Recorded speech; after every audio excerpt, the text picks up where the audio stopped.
പരലോകത്ത് അള്ളാഹു ആദ്യമായി ചോദിക്കുന്നത് എന്താണെന്നറിയോ? നിനക്ക് BMW ഉണ്ടോ, ബെൻസ് ഉണ്ടോ, ഇന്നോവയുണ്ടോ, ഫോർച്യൂണർ ഉണ്ടോ, അതല്ല ഓഡി ഉണ്ടോ, അതല്ല ഏത് വണ്ടിയാ നിനക്കുള്ളത്? ചോദ്യം അതല്ല. നീ വെച്ച വീടിന്റെ സ്ക്വയർ ഫീറ്റ് എത്രയാണ്? അതല്ല പ്രിയപ്പെട്ടവരെ ആദ്യമായി അല്ല ചോദിക്കുന്നത്. നീ കെട്ടിയ പെണ്ണിന് സൗന്ദര്യമുണ്ടോ? നിനക്ക് എത്ര മക്കളാ ഉള്ളത്? എത്ര ബാങ്ക് ബാലൻസാ ഉള്ളത്? നീ ഏറെ പ്രസ്ഥാനത്തിന്റെ ആളായിരുന്നു? ഇതൊന്നുമല്ല അള്ളാഹു ആദ്യം ചോദിക്കുന്നത്. അഷ്റഫുൽ ഖൽഖ് അവിടെന്ന് പറയുകയാണ്, അബൂ ഹുറൈറ റളിയല്ലാഹു അൻഹുവിൽ നിന്ന് ഇമാം തുർമുദി റിപ്പോർട്ട് ചെയ്ത ഹദീസിൽ കാണാം. അവിടെന്ന് പറയുകയാണ്, ഇന്ന അവ്വല മാ യുസ്അലുൽ അബ്ദു യൗമൽ ഖിയാമത്തി മിനൻ നഈം. അല്ലാഹു തന്ന അനുഗ്രഹങ്ങളിൽ ഖിയാമത്ത് നാളിൽ അല്ലാഹു ആദ്യം ചോദിക്കുന്ന ചോദ്യം എന്തിനെ പറ്റി എന്നറിയോ? ഒരു ചാൻ മുകളിൽ കത്തിജ്വലിച്ചു നിൽക്കുന്ന അരുണന്റെ കിരണമേറ്റുകൊണ്ട് ചെമ്പത്തറ താപം കൊണ്ട് വിറയ്ക്കുന്ന മഹ്ശറ വൻസഭയിൽ വെച്ച് അല്ലാഹു ആദ്യമായി ചോദിക്കുന്ന നിഅമത്ത് ഏതെന്നറിയോ? പെങ്ങളെ, നീ വീട്ടിൽ ഏത് ചോറ് വെച്ചാ ഭക്ഷണം കഴിച്ചത്? റേഷൻ അരിയാണോ, അതല്ലെങ്കിൽ കൂടിയ വിലക്കുള്ള അരിയാണോ? എന്താ നിന്റെ കറിക്ക് വേണ്ടി ഉപയോഗിച്ചത്? മത്സ്യമാണോ, ഇറച്ചിയാണോ? ഇതൊന്നും അല്ലാഹു ചോദിക്കുന്നില്ല. ആദ്യമായിട്ട് അല്ലാഹു നിന്നോട് പരലോകത്ത് നിർത്തിയിട്ട് ചോദിക്കുന്നത്, അയ്യോ കാലലഹോ അലമ തസിഹ ജിസ്മക, നിന്റെ ശരീരത്തിന് നല്ല ആരോഗ്യം ഞാൻ തന്നില്ലേടാ? എന്നിട്ട് രണ്ടാമതായി അല്ല ചോദിക്കുന്നത്, വനുറവ്വിക മിനൽ മാഇൽ ബാരിദി, നിനക്ക് ഞാൻ കുടിക്കാൻ ശുദ്ധമായ വെള്ളം തന്നില്ലേ? ആദ്യം അല്ലാഹു തന്ന നിഅമത്തുകളിൽ ആദ്യത്തെ ചോദ്യം കുടിക്കാൻ കിട്ടിയ വെള്ളത്തിലാണ്. ആ വെള്ളമാണ് ഇനി നമുക്ക് കിട്ടാനില്ലാത്തത്. ഇനിയൊരു യുദ്ധമുണ്ടെങ്കിൽ സഹോദരങ്ങളെ, വെള്ളത്തിന് വേണ്ടിയിട്ടുള്ള യുദ്ധമാണ്. ചിന്തിച്ചു നോക്ക്. വെള്ളമില്ലാത്ത നാളുകൾ, ബോർവെല്ലുകളിൽ വെള്ളമില്ല, കിണറുകളിൽ വെള്ളമില്ല. ആ അവസ്ഥയിൽ മനുഷ്യൻ എത്തപ്പെടുമ്പോ അല്ലാഹു തന്ന നിഅമത്തിന്റെ വലിപ്പം നമ്മൾ തിരിച്ചറിയുന്നില്ല. ഒരു തുള്ളി വെള്ളം അല്ലാഹു തന്ന നിഅമത്താണ്. നിങ്ങൾ നോക്കിയേ, അൽഹംദുലില്ലാ എന്ന് നമ്മൾ പറയും. ഒരു ഗ്ലാസ് വെള്ളം കുടിച്ചിട്ട് പറയും അൽഹംദുലില്ലാ. എന്താ ഈ അൽഹംദുലില്ലായുടെ അർത്ഥം? ഈ അൽഹംദുലില്ലായുടെ അർത്ഥം എന്താണ്? പടച്ചോനെ, വെള്ളമില്ലാത്ത എത്രയോ ആളുകളുണ്ട്. ഫലസ്തീനിലെ മക്കൾക്ക് ആകെ ഒരു ടെന്റിനകത്ത്, ഒരു ക്യാമ്പിനകത്ത് കൊടുക്കുന്ന വെള്ളത്തിന്റെ കണക്കൊക്കെ ചില പത്രങ്ങൾ എഴുതിയത് കണ്ടിട്ട് അത്ഭുതപ്പെട്ടു പോയി. അവരും മനുഷ്യരാണോ എന്ന് നമ്മൾ അത്ഭുതപ്പെട്ടു പോകുക. പ്രിയപ്പെട്ട സഹോദരി സഹോദരന്മാരെ, വെള്ളമില്ലാത്ത നാടുകൾ എത്രയാണ്? അള്ളാഹു നമുക്ക് സുലഭമാക്കി വെള്ളം തന്നില്ലേ? ഇഷ്ടംപോലെ വെള്ളം അല്ലാഹു തന്നില്ലേ? ചില നാടുകളിൽ വെള്ളം ഉണ്ടെങ്കിൽ പോലും കുടിക്കാൻ പറ്റാത്ത അവസ്ഥ, അല്ലെ? കുടിക്കാൻ പറ്റാത്ത അവസ്ഥ. ഇപ്പൊ കഴിഞ്ഞ ആഴ്ച ഞാനൊരു പരിപാടിക്ക് പോയ സ്ഥലം, അവിടെ ആ സ്ഥലത്ത് അവിടത്തെ ആ വീട്ടിലെ വെള്ളം ഇങ്ങനെ കൈ കഴുകാൻ വേണ്ടിയിട്ട് അവിടെ ചെന്നിട്ട് ആ പൈപ്പ് അങ്ങോട്ട് തുറക്കുമ്പോ ഉണ്ടല്ലോ, ഈ കോഫി വരുന്നത് പോലെയാ വരുന്നത്. അവരുടെ ഡ്രസ്സ് മുഴുവനും കളറാണ്. അവരുടെ ബാത്റൂമിനകത്ത് ചെളി വാരി കലക്കി ഒഴിച്ചതുപോലെയാണ്. കുടിക്കാൻ പാവങ്ങൾ എവിടെന്നോ വെള്ളം കൊണ്ടുവരുന്നുണ്ട്. ആലപ്പുഴ ജില്ലയിൽ ഒരു സ്ഥലത്ത് പ്രസംഗത്തിന് പോയി. അദ്ദേഹത്തിന്റെ വീട്ടിന്റെ വരാന്തയിൽ നിറച്ച് ഇങ്ങനെ അട്ടിയായി വെള്ളത്തിന്റെ ക്യാനിരിക്കുകയാണ്. ഞാൻ ചോദിച്ചു, നിങ്ങൾക്ക് മിനറൽ വാട്ടറിന്റെ കമ്പനിയാണോ? അപ്പൊ അദ്ദേഹം പറഞ്ഞു, അല്ല, ഇവിടത്തെ വെള്ളത്തിന് കട്ടി കൂടുതലാ, തൊണ്ടയ്ക്ക് താഴെ അങ്ങോട്ട് ഇറങ്ങൂല, ഇറങ്ങിയാൽ തന്നെ ദാഹം തീരൂല. അങ്ങനെയും ചില വെള്ളം അല്ലാഹു തആല സൃഷ്ടിച്ചു.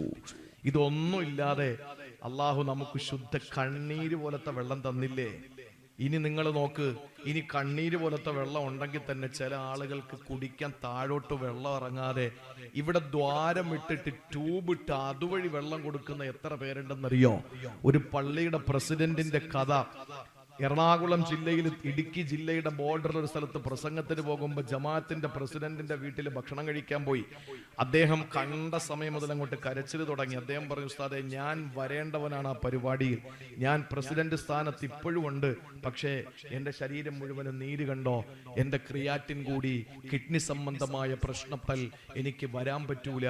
അങ്ങനെ അദ്ദേഹം പറഞ്ഞു അദ്ദേഹം കരഞ്ഞുകൊണ്ട് പറഞ്ഞത്, ഉസ്താദേ, എനിക്കൊരു ദിവസം ആകെ കുടിക്കാൻ പാടുള്ള വെള്ളം 100 മില്ലിയാണ്. 100 മില്ലി. 100 മില്ലി എന്ന് പറഞ്ഞാൽ 100 മില്ലി വെള്ളമേ എനിക്ക് കുടിക്കാൻ പാടുള്ളൂ. ആ 100 മില്ലി പച്ചവെള്ളം മാത്രമല്ല, കറി ഒഴിച്ച് കഴിച്ചാൽ ആ കറിയിലൂടെ ഉണ്ടാകുന്ന വെള്ളം ഈ 100 മില്ലിയിൽ ഉൾപ്പെട്ടതാണ്.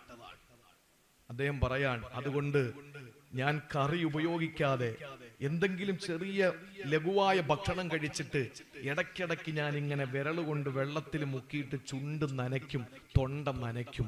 കാരണം 100 മില്ലിയിൽ കൂടുതലെങ്ങാനും വെള്ളം കൂടിപ്പോയാൽ എൻ്റെ കിഡ്നി വീണ്ടും ഫെയിലിയർ ആവും, ഡയാലിസ് നടന്നുകൊണ്ടിരിക്കുകയാണ്. അങ്ങനെയൊക്കെ കഷ്ടപ്പെടുന്ന ആളുകൾ നമ്മുടെ കൂട്ടത്തിലില്ലേ? അപ്പൊ നമ്മളോട് ഡോക്ടർ പറയുന്നത് എന്താ? നമ്മൾ രാവിലെയൊക്കെ ഓടാൻ പോയിട്ട് വന്നിട്ട് പറയാ, എത്ര കിലോ ഉണ്ട്? 80 കിലോ ഉണ്ടെങ്കിൽ നീ ഏറ്റവും കുറഞ്ഞ 4 ലിറ്റർ വെള്ളമെങ്കിലും കുടിക്കണം. എത്ര കിലോ ഉണ്ട്? 100 കിലോ ഉണ്ടെങ്കിൽ നീ 5 ലിറ്റർ വെള്ളമെങ്കിലും കുടിക്കണം. 40 കിലോ നീ 2 ലിറ്റർ വെള്ളം കുടിക്കണം. നമ്മൾ ഇങ്ങനെ അളന്നു വെച്ചിട്ട് കുടിച്ചോണ്ടിരിക്കുന്നു, മൂത്രമൊഴിച്ചോണ്ടിരിക്കുന്നു. വല്ലതും അറിയുന്നുണ്ടോ? എന്റെ പ്രിയപ്പെട്ട സഹോദരങ്ങളെ, ഈ കുടിക്കുന്ന വെള്ളത്തിന്റെ ഒരു തുള്ളി വെള്ളം അള്ളാഹു നമുക്ക് തന്ന ഏറ്റവും വലിയ നിഅമത്തായത് കൊണ്ടാണ് കുടിച്ചു കഴിഞ്ഞാൽ അൽഹംദുലില്ലാഹ് എന്ന് നമ്മൾ പറയുന്നത്. എത്ര പേര് പറയും? നമ്മൾ പറഞ്ഞാൽ തന്നെ ഒറ്റവട്ടം പറയും, അല്ലേ? സൂഫിയാക്കളായ പണ്ഡിതന്മാര് പറയുകയാണ്, പോരാ, ഒരു ഗ്ലാസ് വെള്ളം കുടിച്ചിട്ട് പറയണം അൽഹംദുലില്ലാഹ്. അതാണ് പ്രിയപ്പെട്ടവരെ നമ്മളുടെ ശരീഅത്ത്. എന്നാൽ അതിന്റെ മുകളിലും മറ്റൊരു സംഗതിയുണ്ട്, ത്വരീഖത്ത്. എന്നാൽ എന്താണെന്നറിയോ? ഈ മഹാന്മാര് പറഞ്ഞിട്ടുണ്ട്, ഒരു ഗ്ലാസ് വെള്ളം കുടിച്ചിട്ട് ഒരു അൽഹംദുലില്ലാഹ് പറഞ്ഞാൽ ഈ അൽഹംദുലില്ലാഹ് പറഞ്ഞ ഉടനെ രണ്ടാമത് അൽഹംദുലില്ലാഹ് പറയണം. എന്തിനാണത് പറയേണ്ടതെന്നറിയോ? പടച്ചവനെ, കുടിക്കാൻ വെള്ളം തന്നപ്പോ അത് കുടിച്ചിട്ട് നിന്നെ മറക്കാതെ അൽഹംദുലില്ലാഹ് എന്ന് പറയാൻ എനിക്ക് ഭാഗ്യം തന്നല്ലോ, അതുകൊണ്ട് അൽഹംദുലില്ലാഹ്. എന്നാൽ ഈ പറഞ്ഞ രണ്ടാമത്തെ അൽഹംദുലില്ലാഹ്ക്ക് മൂന്നാമത് അൽഹംദുലില്ലാഹ് പറയണമെന്നാണ്. അതെന്തിനാണെന്നറിയോ? പടച്ചവനെ, കാളകളെ പോലെ മുക്രയിട്ട് വെള്ളം കുടിച്ചിട്ട് പോകാതെ നിന്നെ സ്തുതിക്കാൻ നീ എനിക്ക് ഭാഗ്യം തന്നല്ലോ. ആ ഭാഗ്യത്തെ ഓർത്തിട്ട് നിനക്ക് രണ്ടാമതൊരു അൽഹംദുലില്ലാഹ് പറയാ നീ എന്നെ തെരഞ്ഞെടുത്തല്ലോ, അതുകൊണ്ട് അൽഹംദുലില്ലാഹ്. മൂന്നാമത് അൽഹംദുലില്ലാഹ്. ഇനി മൂന്നാമത്തതിന് നാലാമത് അൽഹംദുലില്ലാഹ്. ചുരുക്കി പറഞ്ഞാ ഒരു ഗ്ലാസ് വെള്ളം കുടിച്ചാൽ 1 കോടി അൽഹംദുലില്ലാഹ് പറഞ്ഞാലും നമ്മളെ കടക്കാരാ. നമ്മൾ വീണ്ടും എന്റെ പ്രിയപ്പെട്ടവരെ ബാധ്യതയിലാണ്. അങ്ങനെയെങ്കിലും ചിന്തിച്ചു നോക്ക്, അല്ലാഹു തന്ന നിഅമത്ത് ഒരു തുള്ളി വെള്ളം എത്ര വലുതാണ്. അതുകൊണ്ടാണ് മഹാനായ പ്രവാചകൻ പറഞ്ഞത്, അല്ലാഹു നാളെ പരലോകത്ത് നിന്നോട് ചോദിക്കുന്ന ആദ്യത്തെ ചോദ്യം നിനക്ക് തന്ന പച്ചവെള്ളത്തെ പറ്റിയാണ്.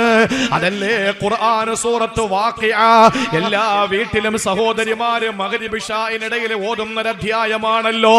അങ്ങനെ ഓതാത്തവരുണ്ടെങ്കിൽ ഇന്ന് മുതൽ തുടക്കം കുറിച്ചോ. ഉറങ്ങാൻ നിനക്കിടക്കുന്നതിന് മുമ്പ് ഓതണേ. ആ വീട്ടില് ദാരിദ്ര്യം വരൂല. സൂറത്തുൽ വാഖിഅ ഓതുന്ന വീട്ടില് പടച്ചവനാണ്, ദാരിദ്ര്യമില്ല. ഇത് പഠിപ്പിച്ചത് അല്ലാഹുവിന്റെ ഹബീബാണ്.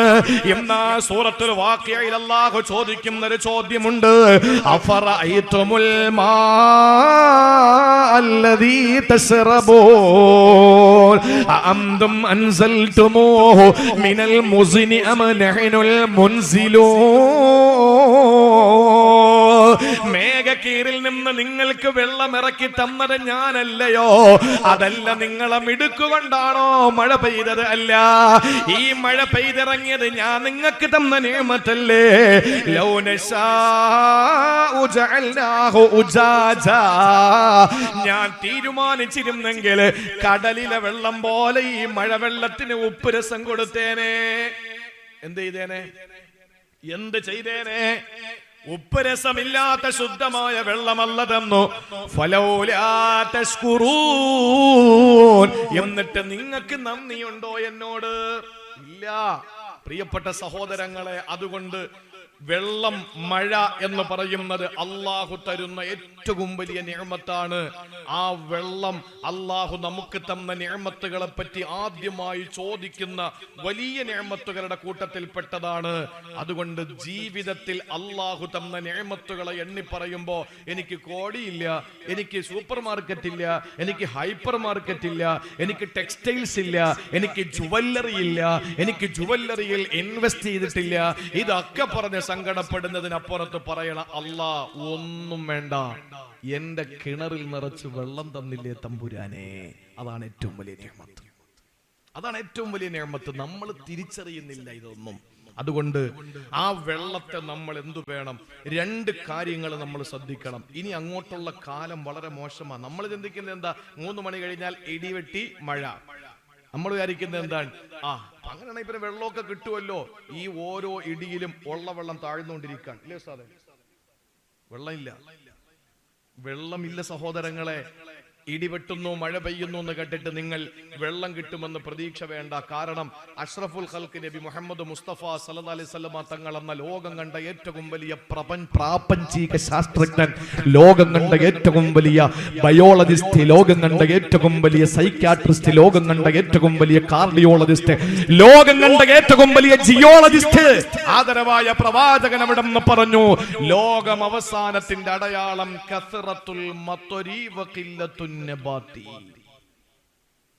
മഴ ഇഷ്ടം പോലെ പെയ്യും, മഴ കൊണ്ടുണ്ടാകുന്ന ഗുണം ഒന്നും ഉണ്ടാവൂല.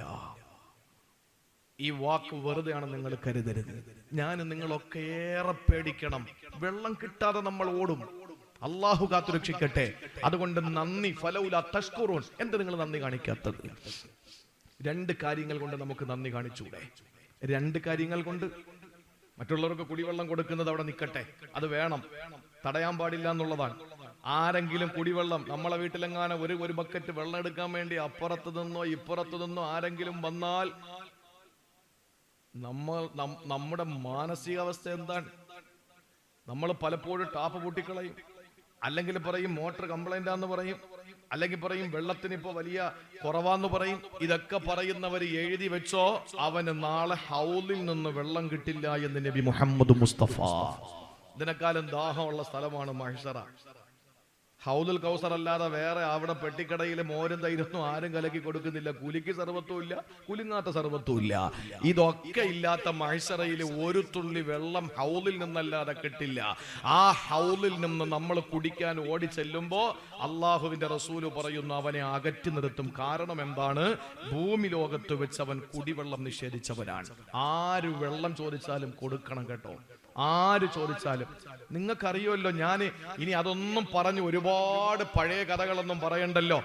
നാട്ടിലെ ഏറ്റവും വൃത്തികെട്ട ഒരു പെണ്ണ്, ആ പെണ്ണ് അവളുടെ ഏറ്റവും വൃത്തികെട്ട പ്രവർത്തനത്തിൽ നിന്ന് ആ പെണ്ണ് മടങ്ങി വരുമ്പോ ഒരു നാവ് നീട്ടിയിട്ട് വെള്ളത്തിന് വേണ്ടി കൊതിച്ചപ്പോൾ അവളുടെ തലയിൽ കിടന്ന തട്ടമെടുത്തിട്ട് കയറാക്കി കാലിൽ കിടന്ന ഹുഫ, അഥവാ ഇവിടത്തെ നമ്മുടെ സഹോദരിമാര് ധരിക്കുന്നത് പോലത്തെ അല്ല, എന്നാൽ അങ്ങനെ ആണെങ്കിൽ അങ്ങനെ വെച്ചോളി, ചെരിപ്പൂരിയിട്ട് തൊട്ടി ആക്കിയിട്ട് കിണറിലേക്ക് ഇറക്കിയിട്ട് വെള്ളം കോരിയിട്ട് ഐനുന്നജസായ തൊട്ടാൽ 7 പ്രാവശ്യം കഴുകേണ്ട, ഒരിക്കൽ പോലും വീടിന്റെ മുമ്പിൽ വളർത്തിയാൽ ആ വീട്ടിൽ റഹ്മത്തിന്റെ മലക്ക് വരാത്ത, ഒരു ബറക്കത്തുമില്ലാത്ത ജീവിയായ ശ്വാനനം നായ, ആ നായയുടെ നാവ് നനച്ചു കൊടുത്ത ഒറ്റ കാരണം കൊണ്ട് അഭിസാരികയായ പെണ്ണിന് പാപങ്ങൾ പുറത്തു കൊടുത്തിട്ട് അള്ളാഹു നേരെ സ്വർഗത്തിലേക്ക് കൊണ്ടുപോയി. നാളെ പരലോകത്ത് യുസഫു അഹ്ലുൻ നാരി വ യുസഫു അഹ്ലുൽ ജന്ന, സ്വർഗത്തിന്റെ വരി നരകത്തിന്റെ വരി, 2 വരിയാണ്. ഇൻഷാ അല്ലാഹ് ഏതെങ്കിലും ഒരു സദസ്സിൽ ഇസ്ലാമിൽ വരിക്കുള്ള ലയൻ, നിരക്കുള്ള ഈ സ്വീകാര്യത, അതിനെപ്പറ്റി പ്രസംഗിക്കണം. നമ്മൾ ചിന്തിക്കേണ്ട ഈ ഉപ്പൂറ്റിക്കാലം നോക്കി ചൊവ്വാക്കി നിൽക്കുക, ഉപ്പൂറ്റി അടുത്തടുത്ത് നിൽക്കുക, ഇമാമ പറയുന്നത് എന്തിനാണ്? നമ്മൾ ചിന്തിക്കുക വേറെ ജോലിയൊന്നുമില്ല, ഇതൊക്കെ ഈ 4800 രൂപയുടെ ശമ്പളത്തിൽ പെട്ടതെന്നാണ് നമ്മളിപ്പോഴും കരുതി വെച്ചിരിക്കുന്നത്. പ്രിയപ്പെട്ട സഹോദരങ്ങളെ, അങ്ങനെ ലയനായി നിർത്തുന്നത് ഇസ്ലാമിന്റെ സംസ്കാരമാണ്. ഖുർആനില് യുദ്ധം ചെയ്യാൻ പോകുന്ന ആളുകളുടെ നിസ്കാരത്തെ പറ്റി പറയുന്നുണ്ട്, സ്വലാത്തുൽ ഖൗഫിനെ പറ്റി പറയുന്നുണ്ട്. അതിൽ വിശദീകരിച്ചിട്ടുണ്ട് ലൈനിന്റെ പ്രസക്തി എന്താണ്. പോട്ടെ. അപ്പൊ സ്വർഗത്തിന്റെ വരിക്കാരെ നിർത്തി നരകത്തിന്റെ വരിക്കാരെ നിർത്തിയിരിക്കുകയാണ്. ഇത് ഹദീസാണ്, ശ്രദ്ധിച്ചു കേട്ടോ. സ്വർഗത്തിന്റെ ആളുകളെ നിർത്തിയിരിക്കുന്നതിന്റെ ആ ഇടയിലൂടെ, നരകത്തിന്റെ ആളുകളെ നിർത്തിയിരിക്കുന്നതിന്റെ ഇടയിലൂടെ സ്വർഗാവകാശികളെ ഇങ്ങനെ കൊണ്ടുപോകുമെന്നാണ്. അപ്പൊ നരകത്തിന്റെ അവകാശികളിൽപ്പെട്ട ഒരുത്തം കയറി സ്വർഗാവകാശിയുടെ കയ്യിൽ പിടിക്കും. അപ്പൊ സ്വർഗാവകാശി ചോദിക്കും, എന്താ അമ്മ തൈരിഫിനി, എന്നെ അറിയോ? എനക്ക് ഹദീസിലുള്ളതാ, എന്നെ അറിയോ? നീ ആരാ? അവ പറയും, ഞാൻ നിനക്ക് ചായ വാങ്ങി തന്നവനാണ്, ഞാൻ നിനക്ക് ഒരു ഗ്ലാസ് വെള്ളം തന്നവനാണ്, എന്നെ മറന്നോ? ആ ഓർക്കുന്നുണ്ട്. അപ്പൊ ഈ നരകാവകാശി പറയും, പടച്ചോനോട് പറയോ ഒന്ന്, ഞാൻ നിനക്ക് ഒരു ഗ്ലാസ് വെള്ളം കുടിക്കാൻ തന്നു എന്ന്, എന്നൊന്ന് രക്ഷപ്പെടുത്താൻ പറയോ? മിഷ്കാത്ത് അടക്കമുള്ള ഹദീസിന്റെ ഗ്രന്ഥങ്ങളിൽ കാണാം, ആ ഒരു ഗ്ലാസ് വെള്ളത്തിന് പകരമായി നരകാവകാശിയായ മനുഷ്യനെ സ്വർഗത്തിന്റെ സുന്ദരമായ ആ പറുദീസയിലെ കൈകൊണ്ട് തൊട്ടാ പൊട്ടിച്ചിരിക്കുന്ന മണിവീണ കമ്പികളുടെ നാദം കൊണ്ട് മുഖരിതമായ സൽസബീലിന്റെ തസ്നീമിന്റെ സ്വർഗമുണ്ടല്ലോ. ഒരു കണ്ണും കണ്ടിട്ടില്ലാത്ത നയനാനന്ദകരവും, ഒരു കാതും കേട്ടിട്ടില്ലാത്ത കരുണാനന്ദകരവും, ഒരു ഹൃദയത്തിൽ ഇന്നേ വരെ ഉദിക്കാത്ത ഹൃദ്യമായ സ്വർഗമുണ്ടല്ലോ. ആ സ്വർഗത്തിലേക്ക് അവനെ കൈപിടിച്ചു കൊണ്ടുപോകുമെന്ന് ഇന്നേ വരെ കളവ് പറയാത്ത നബി മുഹമ്മദ് മുസ്തഫ സല്ലല്ലാഹു അലൈഹി വസല്ലമ തങ്ങൾ പറയുമ്പോ, പ്രിയപ്പെട്ടവരെ, മറ്റുള്ളവന് വെള്ളം കൊടുക്കണം, അത് തടയാൻ പാടില്ല. പക്ഷേ ഞാൻ പറയുന്നു, അത് അങ്ങനെ തന്നെ ഇരുന്നോട്ടെ. പക്ഷേ ഈ വെള്ളത്തിന്റെ വിഷയത്തിൽ അള്ളാഹുവിനോട് രണ്ട് കാര്യങ്ങൾ നന്ദി കാണിക്കാൻ നമുക്ക്. ആ നന്ദി നമ്മൾ കാണിച്ചാൽ മാത്രമേ അള്ളാഹു നമുക്ക് ആകാശ ലോകത്ത് നിന്ന് മഴ ഇറക്കി തരുള്ളൂ. അതാ ഇവിടെ മഴത്തുള്ളി ഇറക്കുന്ന വിഷയം വന്നിട്ട് അല്ലാഹു പറയുന്നു, ഫലൗലാ തശ്കുറൂൻ, നിങ്ങൾ നന്ദി കാണിക്കണമെന്ന് പറയുന്നത് എപ്പോഴാണ്? അല്ലാഹു ആകാശത്തിന്റെ മേഘക്കീറിൽ നിന്ന് മഴ സമൃദ്ധമായി പെയ്യിപ്പിക്കുന്ന കഥ പറഞ്ഞിട്ടാണ്. എന്ന് പറഞ്ഞാൽ നന്ദി കാണിച്ചാലേ വീണ്ടും മഴ തരുള്ളൂ.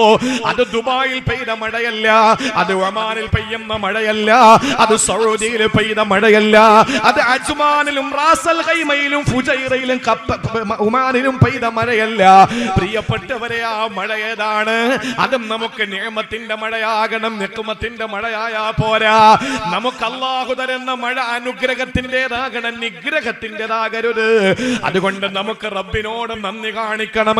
അതിന് ഒന്നാമതായി ചെയ്യേണ്ടത് എന്തെന്നറിയോ സഹോദരിമാര്? ശ്രദ്ധിക്കാൻ വേണ്ടി കിട്ടാ ഞാൻ ആദ്യം നിങ്ങളോട് തന്നെയാണ് അത് പറയുന്നത്. കുടിവെള്ളത്തിന് അല്ലാഹു തരുന്ന മഴവെള്ളത്തിനോട് നമുക്കൊരു നന്ദി വേണം. ആ നന്ദി ഒന്നാമതായിട്ട് നമ്മൾ ചെയ്യേണ്ടത്, അല്ലാഹു പറയുന്നു, കുലൂ വശ്റബൂ വലാ തുസ്രിഫൂ ഇന്നഹു ലാ യുഹിബ്ബുൽ മുസ്രിഫീൻ. ദുർവയം ചെയ്യല്ലേ പെങ്ങളെ, ദുർവയം ചെയ്യല്ലേ. കുടിക്കാം, തിന്നാം, ഒക്കെ ചെയ്യാം, പക്ഷേ അതിൽ ദുർവയം ചെയ്യാൻ പാടില്ല. ഇന്ന് ഈ സമുദായത്തിന്റെ ആളുകളുടെ കല്യാണത്തിന് ബാക്കി വരുന്ന ഭക്ഷണത്തിന്റെ ചെമ്പ് കണക്കിന് ഭക്ഷണത്തിന്റെ കണക്കറിയോ? പ്രിയപ്പെട്ടവരെ, നമ്മൾ ചെയ്യുന്ന ഏറ്റവും വലിയ മോശമായ പ്രവർത്തനം അതാണ്. ഒരു നേരത്തെ ഭക്ഷണം കഴിക്കാൻ വകയില്ലാതെ പെടാപാടുപെടുന്ന, കണ്ണ് കുഴിഞ്ഞ് കവള് കുഴിഞ്ഞിട്ട് എല്ലും വയറൊട്ടിപ്പോയ പട്ടിണി പേക്കോലങ്ങൾ ലോകത്ത് താമസിക്കുമ്പോ, സഹോദരങ്ങളെ, നമ്മളിൽ പലരുടെയും കല്യാണത്തിന് വെക്കുന്ന ചെമ്പ് കണക്കിന് ബിരിയാണികൾ, ബാലൻസ് വരുന്ന ബിരിയാണി വീടിന്റെ പിന്നാമ്പുറത്തും ഓഡിറ്റോറിയത്തിന്റെ അടുക്കളയുടെ മുറ്റത്തു കുഴിച്ചിട്ടിട്ടും ബാക്കി വരുമ്പോഴാണ് പിന്നെ അറബി കോളേജിൽ കൊടുക്കണമെന്ന ബോധം വരുന്നത്. ഞാൻ പറയുന്നു, ആർക്കും തികയാതെ വരുമ്പോ എല്ലാവരും കഴിച്ചിട്ട് മിച്ചം വരുമ്പോ, ആർക്കും വേണ്ടാതെ വരുമ്പോൾ കൊടുക്കാൻ പറ്റിയ കൂട്ടരൊന്നുമല്ല മുത്തഅല്ലിമീങ്ങള് എന്ന് കരുതി പോകരുത്. മുത്തഅല്ലിമീങ്ങൾ ആദരിക്കപ്പെടേണ്ടവരാണ്.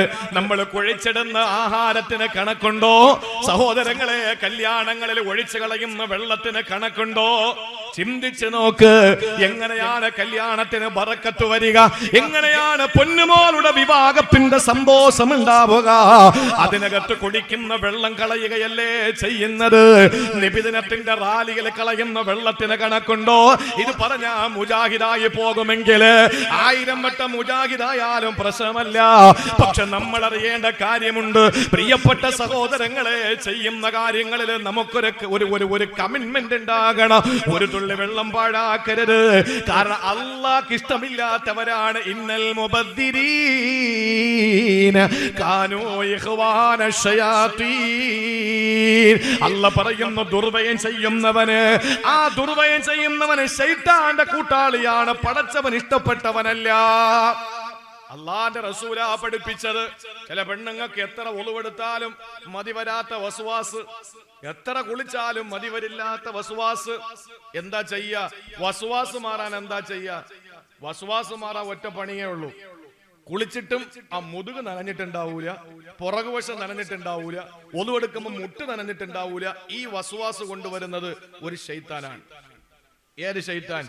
ഉബയ്യ് ഇബ്നു കഅബിൽ നിന്ന് റിപ്പോർട്ട് ചെയ്യുന്നു, ഇന്നലിൽ വളുഇ, വളു എടുക്കുന്ന വെള്ളത്തിലുണ്ട് ശൈത്താന, ഒരു ശൈത്താൻ. കുളിക്കുമ്പോഴായാലും വളു എടുക്കുമ്പോഴായാലും ശൗച്യം ചെയ്യുമ്പോഴായാലും കുടിക്കുമ്പോഴായാലും പാകം ചെയ്യുമ്പോഴായാലും വെള്ളവുമായി ബന്ധപ്പെട്ട അല്ലാഹു തആല ഒരെണ്ണത്തിനെ ഇറക്കിയിട്ടുണ്ട്. യുഖാലു ലഹു വലഹാൻ. ആ ശൈത്താന്റെ പേരാണ് വലഹാൻ. നമ്മളെ വലച്ചുകളയും. ആ ശൈത്താന്റെ പേര് വലഹാൻ. ഈ വലഹാൻ എന്ന് പറയുന്ന ശൈത്താനെ പറ്റി റസൂലുള്ള പറയുന്നു, ഫത്തഖു വസ്വാസൽ മാഇ, നിങ്ങൾ വെള്ളത്തിന്റെ വസ്വാസിനെ സൂക്ഷിക്കേണ്ടത് വലഹാൻ എന്ന് പറയുന്ന ശൈത്താനിൽ നിന്നാണ്. നിങ്ങളെ പഴപ്പിച്ച് കളയും. നമുക്കൊരു ബോധ്യമുണ്ടായാൽ മതി. കുളിച്ചു, അൽഹംദുലില്ലാഹ്. ഫിഖ്ഹിന്റെ മസല എന്താ? ഒളു എടുത്തെന്ന് ഉറപ്പുണ്ട്, പിന്നീട് മൂത്രം ഒഴിച്ചോ വരുന്ന വഴിയിൽ, അല്ല ഒളു പോയോ, നീ ആരെങ്കിലും ഏതെങ്കിലും പെണ്ണുങ്ങളെ തൊട്ടാ, ഇങ്ങനെ ആലോചിച്ച് തല പുകഞ്ഞ് നടക്കണ്ട, ഇക്കാര്യത്തിന്റെ സമയം തീർന്നു പോകും. ഒളു എടുത്തെന്ന് ഉറപ്പുണ്ടോ? പോയി നിക്കരിക്ക്. അതാണ് ഇസ്ലാമിന്റെ മസല, അതാണ് ഫിഖ്ഹിന്റെ മസല. എന്റെ പ്രിയപ്പെട്ട സഹോദരങ്ങളെ, നമ്മൾ വലഹാൻ എന്ന പിശാചിൽ നിന്ന് നമ്മൾ കാവല് തേടണം. അവസാന കാലഘട്ടത്തിൽ അള്ളാന്റെ റസൂല് പരിചയപ്പെടുത്തി. ഞാൻ ചില കാര്യങ്ങൾ പറയുമ്പോൾ എന്നെ അള്ളാന്റെ തൗഫീഖ് കൊണ്ട് വിളിച്ചാൽ ഒരിക്കലേ, ഒരു വർഷം, ഒരു കൊല്ലം, ഒരു സ്ഥലത്ത് ഒരിക്കലേ എന്നെ പ്രസംഗത്തിന് വിളിക്കാറുണ്ട്. ഞാനൊരു കാര്യം തുറന്നു പറയാൻ. ചില ആളുകൾക്ക് അത് വിഷമം ഉണ്ടാവും. ചില ആളുകൾക്കെന്ന് പറഞ്ഞാൽ മുസ്ലിയാക്കന്മാർക്ക് തന്നെ ചിലപ്പോൾ വിഷമം ഉണ്ടായി പോകും. ചില ആളുകൾ പ്രാസോപ്പിച്ച് ദുആ ചെയ്യാറുണ്ട്. അവസാനം പറയുന്ന വാക്ക് തന്നെ അടുത്ത ദുആയിലും അവസാനം ഒരു തരം രസം. ചില ആളുകളൊക്കെ പറയും, ചില കമ്മിറ്റിക്കാർ, ഇവിടെ ഒന്നും അങ്ങനെ പറഞ്ഞിട്ടില്ല. ചില ആളുകൾ പറയും, ഉസ്താദ് ദുആ ഇറക്കുമ്പോൾ പെണ്ണുങ്ങളെ രോമമൊക്കെ എണീച്ചിരിക്കണം. ഈ പെണ്ണുങ്ങളെ രോമം എണീക്കാനാണ് ദുആ ഇറക്കുന്നത്. നല്ല അടിപൊളി ദുആ ആയിരിക്കണം. പ്രസംഗം എങ്ങനെ പോട്ടെ, ദുആ അത് കലക്കണം. ഈ കലക്കാനുള്ള സാധനമാണ് ദുആ എന്ന് പറയുന്നത്. രോമം എണീപ്പിക്കാനുള്ളതാണ് ദുആ എന്ന് പറയുന്നത്. കേട്ടോ, അള്ളാന്റെ റസൂല് പറഞ്ഞു, ഇന്നഹു സയകൂനു ഫീ ഹാദിഹിൽ ഉമ്മ, ഈ സമുദായത്തിൽ പിന്നീട് വരും. സയകൂൻ, പിന്നീട് വരും. പിന്നീട് എന്ന് പറഞ്ഞാൽ 2024 2050 കഴിഞ്ഞിട്ടാണോ? അല്ല, ഇത് റസൂലാ പറഞ്ഞത്. അന്നില്ല, സഹാബത്തിന്റെ കാലത്തില്ല, പിന്നീട് വരും എന്നാണ്. അപ്പൊ നമ്മളതെ പറ്റിയാ പറഞ്ഞത്, നമ്മളെ പറ്റിയാ പറയുന്നത്. എന്താണ് അവരുടെ പ്രത്യേകത?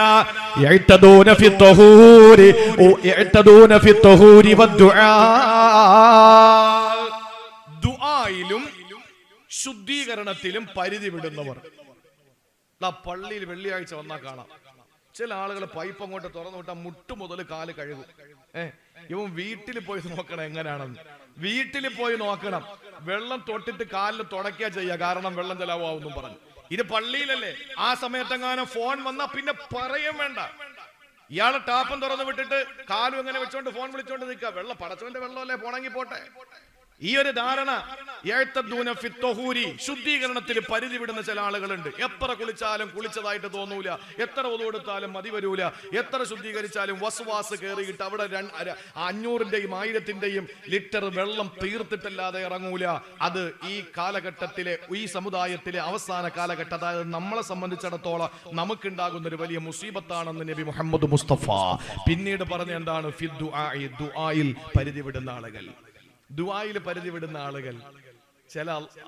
ചില സ്ഥലത്ത് ദുആയ്ക്കൊക്കെ പോയാൽ, നാളെ നൗഷാദ് വാക്കവിയല്ലേ, അൽഹംദുലില്ലാഹ്, നൗഷാദ് വാക്കവിയൊക്കെ ഒരു അരമണിക്കൂറുടെ കുറച്ച് കിട്ടിയാൽ അത്രയും സന്തോഷമെന്ന് ചിന്തിക്കുന്നവരാണ് ഈ സ്ഥിരം പ്രസംഗിക്കുന്ന ആളുകൾ. നാസിമുദ്ദീൻ മനാനി ഉസ്താദൊക്കെ അങ്ങനെയാ. പഴയകാല നമ്മളെ പോലത്തെ അന്ന് പിന്നെ യൂട്യൂബും ഈ വാട്സപ്പ് ഒന്നും ഇല്ലാത്തതുകൊണ്ടാണ് മൂപ്പരെന്ന് ഇത്രയും ഈ എന്താവാത്തത്, സൂപ്പർ സ്റ്റാർ, അപ്പൊ എന്താണ് സെലിബ്രേറ്റ് ആകാത്തത് അതുകൊണ്ടാണ്. ഫാൻസ് അസോസിയേഷൻ ഒന്നും അന്ന് ഇത്ര പോലെ ഈ യൂട്യൂബ് സംവിധാനം ഇല്ലാത്തത് കൊണ്ടാണ്. അല്ലെങ്കിൽ അന്നൊക്കെ ഇത്രയൊക്കെ ആവേണ്ടവരാണ് ആ കാലഘട്ടത്തിലൊക്കെ. ഞാൻ പറയുന്നത്, ചില സ്ഥലത്ത് ദുആ സമ്മേളനത്തിന് പോകും. ഈ മുനിമാര് വെക്കുന്ന ഒരു സാധനം ഉണ്ടല്ലോ എങ്ങനെ ഇരിക്കുന്നത്, അതും കൂടെ കൊണ്ടുപോകേണ്ടി വരും കൈ വയ്ക്കാൻ. എന്നാലും തീരൂല. പടച്ചോനെ, അവന് നീ റേഷൻ കാർഡ് കൊടുക്കണമല്ല, ആധാർ കാർഡ് കൊടുക്കണമല്ല, ലൈസൻസ് കൊടുക്കണമല്ല, പിന്നെന്താണ് അവന്റെ തിരിച്ചറിയൽ കാർഡ് കൊടുക്കണം തമ്പുരാനെ, അവന് ആധാറിലും റേഷൻ കാർഡിലും ഒരു പേര് കൊടുക്കണേ അല്ല, അക്ഷരം തെറ്റല്ലേ അല്ല. ഇതിനെക്കാളും നല്ലത് ഒറ്റ വാക്കിൽ അല്ല അവന് ആവശ്യമായതൊക്കെ നീ ഞാൻ കൊടുക്കണമെന്ന് പറഞ്ഞാൽ പോലെ. അള്ളാഹ്ക്ക് എല്ലാം അറിഞ്ഞുകൂടി അവന് ആധാറില്ല, റേഷൻ കാർഡിൽ പേര് മാറ്റണം എന്നൊക്കെ പറഞ്ഞ് അറിയാമല്ലോ. ഇതൊക്കെ എടുത്തു പറഞ്ഞുകൊണ്ടിരിക്കും. അള്ളാഹുവെ നീ അവിടെ ഖബറിന്റെ അത് കൊടു ഇത് കൊടു, ഇതൊന്നും ആവശ്യമില്ല. അള്ളാന്റെ റസൂലിന്റെ ദുആ എന്താ നിങ്ങൾ ആലോചിച്ചു. ഹദീസിൽ നിങ്ങൾ ഒരു 5 മിനിറ്റ് പോട്ടെ, 3 മിനിറ്റ് കൂടുതലുള്ള ദുആ നിങ്ങൾ ഹദീസിൽ എവിടെയെങ്കിലും കണ്ടിട്ടുണ്ടോ? ഉസ്താദ് ചോദിച്ചു നോക്ക് പോയിട്ട്. ജനങ്ങൾക്ക് ഇടങ്ങേറുണ്ടാക്കരുത്. ചെറിയ ദുആ, അൽഹംദുലില്ലാ, ചെറിയ ദുആ, അല്ലാഹുമ്മ സ്വല്ലി അലാ സയ്യിദിനാ മുഹമ്മദ് കഴിഞ്ഞിട്ട് എല്ലാം ഉൾക്കൊള്ളുന്ന ഒരു ചെറിയ ദുആ ചെയ്തിട്ട് റാഹത്തായിട്ട് ജനങ്ങളെ ഇടങ്ങേറാക്കരുത്. ഇത് മൂത്രം പിടിച്ചോണ്ടിരിക്കുകയാണ്. അവസാനം ഇതൊക്കെ ആമീൻ പറഞ്ഞില്ല, അതിൽ ലയിച്ചു പോയിട്ട് ചാടി എണീക്കുക, എല്ലാം കൂടെ പള്ളിക്കകത്ത് തന്നെ. നീ പള്ളി കഴിവാൻ നമ്മൾ നടക്കണം. ഇതൊക്കെ ഒന്ന് അവസാനിപ്പിക്കേണ്ട കാര്യമാണ്. മദീനയിലെ ഇമാം അഷ്റഫുൽ ഖൽഖ് നബി മുഹമ്മദ് മുസ്തഫ സല്ലല്ലാഹു അലൈഹി വസല്ലം തങ്ങൾ തൊട്ടപ്പുറത്ത പള്ളി മസ്ജിദ് ഖുബ, അവിടുത്തെ ഇമാം മഹാനായ സയ്യിദുനാ മുആദ് ബിൻ ജബൽ റളിയല്ലാഹു അൻഹു. മുആദ് തങ്ങൾക്ക് വലിയ വിഷമം ഖുബാ പള്ളിയിലെ ഇമാമായതുകൊണ്ടല്ല, മറിച്ച് എനിക്ക് റസൂലുള്ളാഹിന്റെ പിന്നിൽ നിസ്കരിക്കാൻ പറ്റൂലല്ലോ.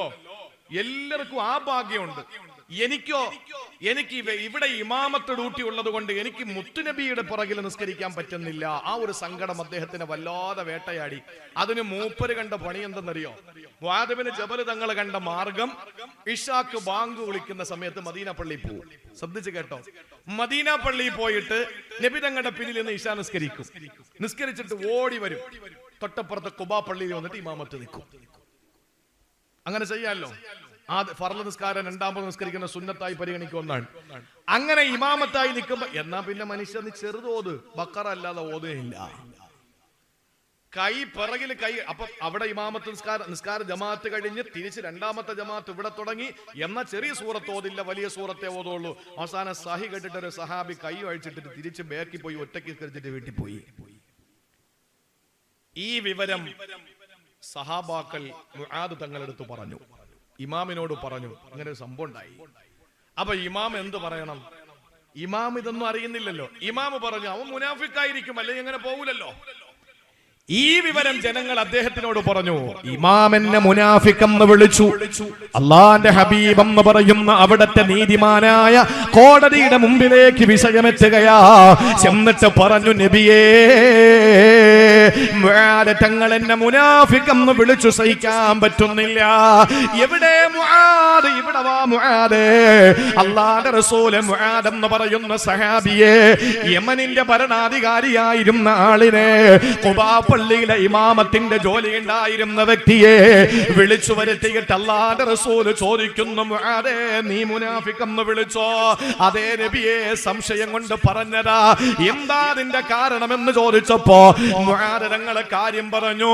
നിസ്കാരത്തിൽ കൈ അഴിച്ചിട്ട് ഒറ്റയ്ക്ക് നിസ്കരിച്ചിട്ട് പോയപ്പോ ഞാൻ അങ്ങനെ പറഞ്ഞതാണ്.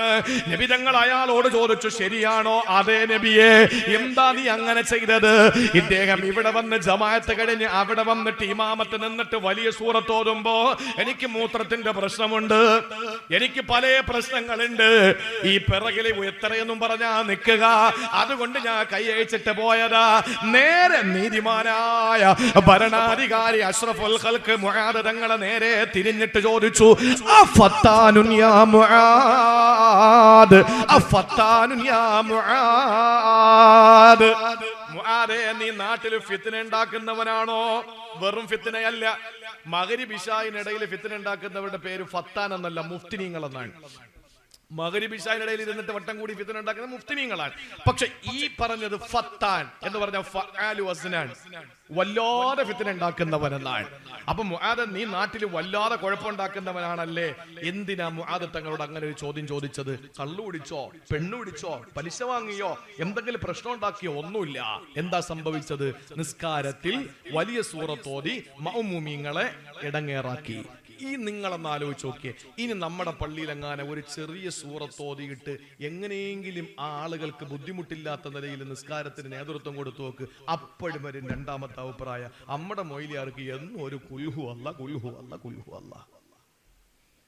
അതൊക്കെ അപ്പുറത്തെ പള്ളിയിലെ ഉസ്താദ് എത്ര സമയം എന്ന് വെച്ചാ ഓതുന്നേ. അദ്ദേഹം പഠിക്കാത്ത ആൾ ഇയാൾ പഠിച്ച ആളും കൊണ്ടാ, ഇയാൾ പഠിച്ചുകൊണ്ടാ പെട്ടെന്ന് ഓതി വിടുന്നത്. ജനങ്ങൾക്ക് ബുദ്ധിമുട്ടില്ലാത്ത രീതിയിൽ ദുആ ആയാലും നിസ്കാരമായാലും പ്രസംഗമായാലും നീട്ടിക്കൊണ്ടു പോവരുത്. 2 മണിക്കൂർ മുമ്പ് അൽഹംദുലില്ലാ ഇനിയും വേണമായിരുന്നു അപ്പോഴും നിർത്തണം. അല്ലാതെ ഒന്ന് നിർത്തി കാലം ഒന്ന് നിർത്തിയാലല്ലാതെ പോകാനും പറ്റൂലല്ലോ എന്ന് പറയുന്നൊരവസ്ഥ വരുത്തരുത് ആരും. അതല്ലേ നല്ലത്. അതുകൊണ്ട് അവസാന കാലഘട്ടത്തിൽ ഒരു പ്രത്യേകതയുണ്ട്. ആ പ്രത്യേകത നമ്മുടെ വിഷയം അവിടെയാണ്. ശുദ്ധീകരണത്തിൽ വലിയ വലിയ ഒരു പരിധി വിടുന്ന ഒരു സാഹചര്യം അതൊരിക്കലും പാടില്ല, ഒരിക്കലും പാടില്ല. ഒരിക്കൽ പ്രിയപ്പെട്ട സഹോദരങ്ങളെ, ഒരു അറാബിയായ മനുഷ്യൻ റസൂലുള്ളാഹിന്റെ മുന്നിലേക്ക് വരികയാണ്. അള്ളാന്റെ റസൂലിന്റെ മുന്നിൽ വന്നിട്ട് ചോദിക്കുന്നു, നബിയേ വുളൂ എങ്ങനെയാ? റസൂല് വുളൂ ചെയ്തു കൊടുത്തു, കാണിച്ചു കൊടുത്തു. നബി തങ്ങള് എല്ലാം 3 പ്രാവശ്യം ചെയ്തു. മുൻകൈ 3 പ്രാവശ്യം കഴുകി, അറിയല്ലോ.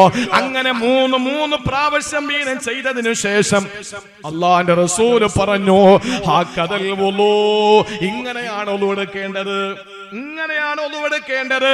ഫമൻ സാദ അലാ ഹാദാ, പെങ്ങളെ പഠിച്ചു വെച്ചോ, 3ൽ അപ്പുറത്ത് 4ാമത് മുഖം കഴുകിയാൽ, 4ാമത് കൈ കഴുകിയാൽ, 4ാമത് തല തടകിയാൽ, 4ാമത് ചെവി തടകിയാൽ, 4ാമത് വീണ്ടും കാലിൽ വെള്ളം കോരി ഒഴിച്ചുകൊണ്ട് നിന്നാൽ റസൂലുള്ളാഹി പറയുന്നു, അസാ വതഅദ്ദാ ഫളലമാ, അവൻ അസാ, അവൻ ചെയ്തിരിക്കുന്ന മോശമാണ്. തഅദ്ദാ, അവൻ പരിധി വിട്ടവനാണ്. ലലമ, അക്രമിയാണ്. വേണ്ട, 3 വട്ടം നമ്മൾ ചെയ്താ മതി, 3 വട്ടം ചെയ്താ മതി. നമ്മൾ ഈ ഒളു എടുക്കാൻ എത്ര വെള്ളം വേണം? നമുക്ക് ഒളു എടുക്കാൻ എത്ര വെള്ളം വേണം? ഞാൻ പറയുന്നത് നാളത്തേക്ക് വേണ്ടിയുള്ള കാര്യമാണ്. നമ്മൾ ഈ വിഷയം ഗൗരവത്തിൽ കണ്ടില്ലെങ്കിൽ പള്ളിയിൽ വീട്ടിൽ നിന്ന് ഒളു എടുത്തുകൊണ്ട് വരുന്ന സാഹചര്യം ഉണ്ടാവും. സത്യത്തിൽ അതാ ചെയ്യേണ്ടത്. ഖുബാ പള്ളിയുടെ മുന്നിൽ എഴുതി വെച്ചിട്ടുണ്ട്, മൻ തവല്ലഅ ഫീ ബൈതിഹി സുമ്മ ഖറജ ഇലാ മസ്ജിദിൽ ഖുബാ സല്ല റക്അതൈനി. അള്ളാന്റെ റസൂൽ എഴുതി പറഞ്ഞ കാര്യം ഇവിടെ എഴുതി വെച്ചിരിക്കുകയാണ്. റൂമിൽ നിന്ന് ഒതുവെടുത്ത് ഖുബാ പള്ളിയിൽ വന്ന്, അത് ഖുബായിലെ ഖിബ്ലതൈനില, ഖുബായില് വീട്ടിൽ നിന്ന് ഒതുവെടുത്ത്. അങ്ങനെ ചെയ്യേണ്ടത് എന്താ രീതി എന്നറിയോ? ബാങ്ക് കേൾക്കുന്ന സമയത്ത് വീട്ടിൽ നിന്ന് ഒതുവെടുത്ത് റാഹത്തായിട്ട് നടന്ന് പള്ളിയിൽ വന്ന്, വീട്ടിൽ നിന്ന് തഹിയ്യത്ത് പിന്നെ റവാത്തിബ് നിസ്കരിച്ച് നേരെ പള്ളിയിൽ വന്ന് കയറി ഏത്തിക്കാഫിന്റെ നിയത്തോടുകൂടി കയറി തഹിയ്യത്ത് നിസ്കരിച്ച് അവിടെ ഇരിക്കണം. ഇഖാമത്ത് കൊടുക്കുമ്പോൾ എഴുന്നേൽക്കണം, നിസ്കരിക്കണം, പെട്ടെന്ന് തന്നെ പോകണം, വീട്ടിൽ പോയി ബാക്കി റവാത്തിബ് നിസ്കരിക്കണം. അതാണ് അതിന്റെ ശൈലി, അതാണ് അതിന്റെ അദബ്. നമ്മൾ ഇനി ചെയ്യേണ്ടി വരും. അങ്ങനെ സുന്നത്തിലേക്ക് തന്നെ നമ്മൾ അല്ലാഹു തആല, നമ്മൾ മടങ്ങാത്തോടെ നമ്മളെ മടക്കിക്കൊണ്ട് പോകും അല്ലാഹു തആല. പള്ളിയിൽ വെള്ളമില്ല, പിന്നെ എവിടെ നിന്ന് ഒളു എടുക്കും? എവിടെ നിന്ന് ഒളു എടുക്കും? വീട്ടിൽ നിന്ന് എവിടെന്നെങ്കിലും ഒക്കെ ഒളു എടുത്തുകൊണ്ട് വരുന്നൊരു സാഹചര്യം വരും. ഇല്ലെങ്കിൽ ഇത് സൂക്ഷിച്ചോളെ. എത്ര വെള്ളം വേണം നമുക്ക് ഒളു എടുക്കാൻ? എത്ര വെള്ളം വേണം നമുക്ക് കുളിക്കാൻ? നമുക്ക് റോൾ മോഡൽ ആരാ? നമ്മൾ എല്ലാ കാര്യങ്ങൾക്കും റോൾ മോഡൽ നമ്മുടെ നായകനല്ലേ, നമ്മുടെ നായകനല്ലേ, ഹബീബായ പ്രവാചകരല്ലേ, അല്ലാഹുവിന്റെ റസൂൽ സല്ലല്ലാഹു അലൈഹി വസല്ലം. അനസ് തങ്ങളാ പറയുന്നത്, 10 വർഷം റസൂലുള്ളാഹിനെ ഖിദ്മത്തെടുത്ത അനസ് റളിയല്ലാഹു അൻഹു പറയുകയാണ്, കാന റസൂലുള്ളാഹി സല്ലല്ലാഹു അലൈഹി വസല്ലം യതവല്ലഉ ബിൽ മുദ്ദി വയഗ്തസിലു ബിസ്സാഇ. നബി തങ്ങൾക്ക് ഒളുവെടുക്കാൻ ഒറ്റ മുദ്ദ്, കുളിക്കാൻ ഒരു സാഅ്. ഇപ്പം റമളാൻ അടി കൂടുന്ന മൊത്തം മുദ്ദ് സാഅ് കണക്ക് പറഞ്ഞിട്ടാ. ചില ആളുകൾ അവിടെ നിന്നൊരു കോപ്പ് കൊണ്ടുവരും, ഇവിടെ നിന്നൊരു പാത്രം കൊണ്ടുവരും. ആകെ 2 300, 2 400, 2 500, 2 600, ഇതൊന്നും വേണ്ടല്ലോ. ഇതെത്രാന്ന് വെച്ചാല് നമ്മൾ സൂക്ഷ്മതയ്ക്ക് വേണ്ടി കുറച്ച് അധികം കൊടുക്കുന്നത് കുഴപ്പമൊന്നുമില്ലല്ലോ. നിങ്ങൾ നോക്ക്, നബി തങ്ങൾക്ക് ഒളുവെടുക്കാൻ ഒരൊറ്റ മുദ്ദ് വെള്ളം. എത്ര? ഒരു മുദ്ദ് ലിറ്റർ കണക്കിന് നോക്കിയാൽ 600 മില്ലി വെള്ളം. 1 ലിറ്റർ വെള്ളം ഉണ്ടല്ലോ, ആ വെള്ളത്തിന്റെ 3/4 കുപ്പി വെള്ളം മതി അള്ളാഹുവിന്റെ ഹബീബിന് wudu ചെയ്യാൻ. 1 ലിറ്റർ മിനറൽ വാട്ടർ എടുത്താൽ അതിന്റെ 3/4 ഭാഗം വെള്ളം മതി നബിതങ്ങൾക്ക് wudu എടുക്കാൻ. ബാക്കി കേട്ടോ, കൂടെ കേട്ടോളി. കുളിക്കാനോ ഒരു സാഴ്, 4 മുദ്ദാണ് ഒരു സാഴ്. അപ്പൊ എത്ര? 2 ലിറ്ററും 400 മില്ലി ലിറ്ററും എന്ന് പറഞ്ഞാൽ 3 കുപ്പി വെള്ളമെടുത്താൽ 1 ലിറ്ററിന്റെ 3 കുപ്പി വെള്ളമെടുത്താൽ അതിൽ 2 ഫുൾ കുപ്പിയും 1 കുപ്പിയുടെ പകുതിയും മതി എന്റെയും നിങ്ങളുടെയും നായകന് കുളിക്കാൻ. ഇത് റസൂലുള്ളാഹിന്റെ ശൈലി എന്ന് അനസ് തങ്ങൾ പറഞ്ഞതാണ്. അപ്പോൾ ഒരാൾ വന്നിട്ട് ചോദിക്കുകയാണ് നബിയെ. ആരോടാ ചോദിക്കുന്ന? Ibn Abbas തങ്ങളോടാണ്. ഇബ്നു അബ്ബാസ് തങ്ങളോട് വന്നിട്ട് ചോദിക്കുകയാണ്, നബിയെ എനിക്ക് ഒളുവെടുക്കാൻ ഇബ്നു അബ്ബാസ് തങ്ങളെ എനിക്ക് ഒളുവെടുക്കാൻ എത്രയാ വെള്ളം വേണ്ടത്? അദ്ദേഹം പറഞ്ഞു, ബിൽ മുദ്ദി, ഒരു മുദ്ദ് വെള്ളമാണ്. എനിക്ക് കുളിക്കാൻ എത്ര വെള്ളമാ വേണ്ടത്? സാഉനൊരു സാഉ വെള്ളമാണ്. സഹോദരങ്ങളെ, ആ മനുഷ്യൻ ഇബ്നു അബ്ബാസിനോട് പറഞ്ഞു അത്രേ, എനിക്കത് തികയൂല, എനിക്കത് പോരാ. ഒളുവെടുക്കാൻ ഒരു മുദ്ദും പോരാ, കുളിക്കാൻ ഒരു സാഉം പോരാ. ആ സമയത്ത് ഇബ്നു അബ്ബാസ് തങ്ങളുടെ മറുപടി എന്തെന്നറിയോ? ലാ ഉമ്മലക്, ലാ ഉമ്മലക്. അവരുടെ ഒരു തരം ദേഷ്യം വരുമ്പോഴുള്ള വാക്കാണ്. എന്റെ അർത്ഥമൊന്നും പറയണ്ട, ചുമ്മാ ഇരിക്കടാന്നോ അല്ലെങ്കിൽ വേറെ എന്തെങ്കിലും അർത്ഥം പറയാം. ലാ ഉമ്മലക്. എന്നിട്ട് ഇബ്നു അബ്ബാസ് തങ്ങൾ പറയാണ്, ഖദ് കഫാ മൻ ഹുവ ഖൈറും മിൻക റസൂലുള്ളാഹ്. എടോ, നിന്നേക്കാൾ ശ്രേഷ്ഠനായ റസൂലുള്ളാഹിന് ഇത് മതിയല്ലോ, പിന്നെ നിനക്ക് പോരെന്നോ? നിനക്ക് പിന്നെ പോരെന്നാണോ? സഹോദരങ്ങളെ, നീട്ടുന്നില്ല. അതുകൊണ്ട് വെള്ളത്തിൽ ഒരിക്കലും നമ്മൾ അമിതം കാണിക്കാൻ പാടില്ല, ദുർവയം കാണിക്കാൻ പാടില്ല. സഅദ് റളിയല്ലാഹു അൻഹു ഒളുവെടുത്തുകൊണ്ട് നിൽക്കുമ്പോഴാണ് അതുവഴി റസൂലുള്ള നടന്നു പോകുന്നു. സഅദ് തങ്ങൾ കൂടുതൽ വെള്ളം ഉപയോഗിക്കുന്നത് കണ്ടപ്പോ അല്ലാഹുവിന്റെ റസൂൽ പറയുന്നു, മാഹാറസ്സർഫ്, എന്തിനാ ഇങ്ങനെ അമിതം കാണിക്കുന്നത്? സഅദ് റളിയല്ലാഹു അൻഹു അത്ഭുതപ്പെട്ട് സഅദ് തങ്ങൾ ചോദിച്ചു, നബി അഫിൽ വുളു ഇസ്റാഫ്, വുളു എടുക്കുന്നതിൽ ഇസ്റാഫ് ഉണ്ടോ? നബി തങ്ങൾ പറഞ്ഞു, ഉണ്ടല്ലോ. വഇൻ കുന്ത അലാ നഹരിൻ ജാരിൻ. ഞാൻ ചോദിക്കട്ടെ, വുളു 3 പ്രാവശ്യം കഴുകിയാൽ മതി. നമ്മൾ ഇവിടെ നിന്ന് നേരെ തോട്ടിലേക്ക് ഇറങ്ങി, ഇഷ്ടം പോലെ വെള്ളം കുത്തി ഒഴുകുന്നുണ്ട്. 4 വട്ടം ചെയ്താൽ എന്താ പ്രശ്നം? നമ്മുടെ അങ്ങനെയാണ് ഈ ബുദ്ധിജീവികളായ ഈ പറയുന്ന എക്സ് മുസ്ലിം ഉണ്ടായത്. ഈ എക്സ് മുസ്ലിം ഉണ്ടായത് ഇവിടെയാണ്. എങ്ങനെ? കുബുദ്ധിജീവികൾ. അവര് ബുദ്ധി കൊണ്ടെന്നോ ചിന്തിക്കും. റസൂലുള്ള പറയുന്നു, വലൗ കുന്ത അലാ നഹരിൻ ജാരിൻ, ഒഴുകുന്ന നദിയിലാണെങ്കിൽ പോലും നീ 3 വട്ടം ചെയ്താൽ മതി. ബുദ്ധിജീവികളെ ചോദിക്കടാ, ഒഴുകുന്നെങ്കിൽ പിന്നെ എന്താ പ്രശ്നം? ഒഴുകി പോവേലേ, 4 വട്ടം ചെയ്താൽ എന്താ?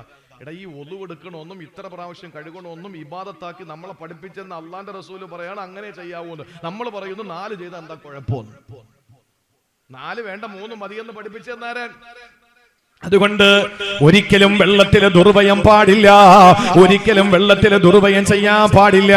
ഇനി രണ്ടാമതായി നമ്മൾ ചെയ്യേണ്ടത്, വെള്ളത്തെ മലിനമാക്കാൻ പാടില്ല, വെള്ളത്തെ മലിനമാക്കാൻ പാടില്ല.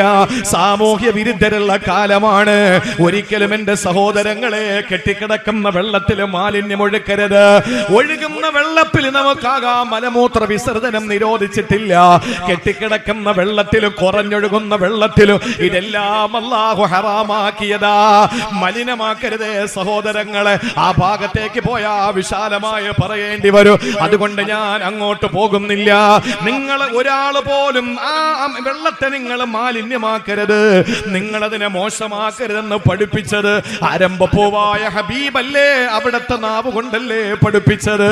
ഇനി ഞാൻ പറയട്ടെ സഹോദരങ്ങളെ, വെള്ളത്തിനോട് നമുക്കുള്ള കമ്മിറ്റ്മെന്റ് അങ്ങനെയാണ്. ദുർവയം ചെയ്യാതെ, അതിനെ മാലിന്യമാക്കാതെ, അത് വളരെ വൃത്തിയോടെ വെടിപ്പോടെ നമ്മൾ മിതത്വത്തോടെ ആ വെള്ളം ഉപയോഗിക്കുമ്പോഴാണ് ആ വെള്ളത്തോടുള്ള നന്ദിയായി നമുക്ക് അള്ളാഹുവിനോട് കടപ്പാട് നിർവഹിക്കാൻ കഴിയുക.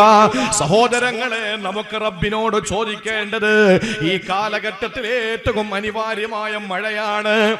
ഒമാനിലെ മഴ പെയ്ത് നമ്മൾ കണ്ടല്ലോ. ഒമാനിലെ മഴ എന്തായിരുന്നു? ഒരു 37 പേരും മരിച്ചു ഒറ്റ ഒരു ചെറിയ വെള്ളപ്പൊക്കത്തിൽ. ദുബായിൽ പല ഭാഗങ്ങളിലും മഴ ഇതുവരെയും മാറിയിട്ടില്ല. ഞാൻ അതിനുശേഷമുള്ള 1-2 വേദികളിൽ ഞാൻ ഉണർത്തിയിരുന്നു, നമുക്ക് പ്രളയം വന്നപ്പോ സഹായിച്ചത് പ്രവാസികളാണ്. പൈസ എല്ലാം അയച്ചെന്നത് അവരാ. നമുക്ക് എന്ത് ബുദ്ധിമുട്ട് വന്നാലും പള്ളിക്കായാലും മദ്രസക്കായാലും ഒക്കെ സഹായിക്കുന്നത് മലയാളി സുഹൃത്തുക്കളാ, പ്രവാസികളാ. അറബികളാണെങ്കിൽ പോലും ആ അറബികളെ ഈ രീതിയിൽ അവരെ പറഞ്ഞ് മനസ്സിലാക്കി അവരെ നന്നായിട്ട് ഒന്ന് ഈ സോപ്പിട്ട് പതച്ചെടുക്കുന്ന നമ്മുടെ നാട്ടിലെ മലയാളികളാണ്. ആ മലയാളി സഹോദരങ്ങൾ ഒരു ബുദ്ധിമുട്ട് നമുക്ക് വന്നാൽ അവര് നമുക്ക് സാമ്പത്തികമായി സഹായം നൽകുന്നു, അല്ലേ? എന്നാൽ ഈ പാവപ്പെട്ട ഗൾഫ് പ്രവാസികൾക്ക് ഇപ്പോൾ ഉണ്ടായ ഈ ദുരന്തത്തിൽ നമ്മൾ എന്ത് ചെയ്തു? അവർക്ക് നമ്മൾ എന്ത് ചെയ്തു? നമ്മുടെ പള്ളികളിലൊക്കെ ദുആ ഇരുന്നു, അത് തന്നെയാണ് നമുക്ക് ചെയ്യാൻ പറ്റുക. പക്ഷേ എത്രയോ പള്ളികളിൽ ദ്വാരക്കാൻ മറന്നു. മദ്രസ കെട്ടിടം ഉണ്ടാക്കണമെങ്കിൽ ഗൾഫുകാർ വേണം, അറബി കോളേജ് വേണമെങ്കിൽ ഗൾഫുകാർ വേണം, പെണ്ണിനെ കെട്ടിക്കാൻ വിദേശത്ത് പ്രവാസികൾ ഉണ്ടാകണം. ഇതൊക്കെ നമുക്ക് അത്യാവശ്യമാണ്. പക്ഷെ അവർക്കൊരു വിഷമം വന്നപ്പോൾ, അവരുടെ സ്ഥാപനങ്ങളിൽ വെള്ളം കയറിയപ്പോൾ, അവർക്ക് കുടിക്കാനും കുളിക്കാനും പറ്റാത്ത അവസ്ഥയിൽ മഴ സമൃദ്ധമായി പെയ്യുമ്പോഴും അവർക്ക് കുടിവെള്ളം കിട്ടാതെ വന്നപ്പോ, എല്ലാ നിലയിലും അവരുടെ ഓഫീസുകളും ഫയലെല്ലാം വെള്ളം കയറി നശിച്ചപ്പോ ഒന്ന് ആത്മാർത്ഥമായിട്ട് പൊട്ടിക്കരഞ്ഞ് ദ്വാരക്കാൻ പോലും നമ്മളിൽ പലരും മടിച്ചവരല്ലേ? അള്ളാഹു നമുക്ക് നന്ദി ചെയ്യാനുള്ള ഒരു നല്ല മനസ്സ്.